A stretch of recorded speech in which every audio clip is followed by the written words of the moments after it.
Regardons ce qui fait l'actualité sur le continent ce matin et on commence par la Libye. Le Tripoli Post consacre sa une à l'attentat qui est survenu dans la nuit à Benghazi, à l'est de la Libye. Une voiture a explosé dans le district de Gouarcha, à l'ouest de Benghazi. Alors, au moins 15 membres des forces loyales aux autorités libyennes, non reconnus par la communauté internationale, ont été tués selon des sources militaires. Un bilan qui se serait alourdi depuis selon d'autres sources. Cet attentat survient un jour après que l'armée a annoncé avoir chassé l'État islamique qui contrôlait le district du Gouarcha depuis 2014.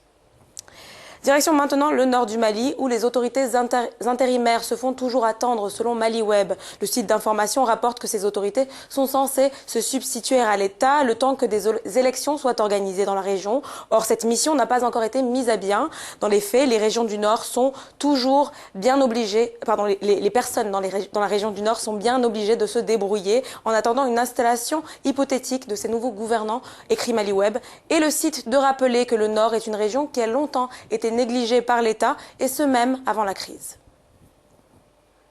Enfin, on termine cette revue de presse par le quotidien camerounais Mutation. Le journal mène l'enquête sur ces DG hors la loi, comme on peut le lire en une ce matin. Ils sont nombreux à être maintenus dans leurs fonctions en violation de la loi du 22 décembre 1999, écrit le journal. L'article 47 de cette loi dispose en effet qu'un directeur général d'entreprise publique ne peut rester en poste plus de 9 ans.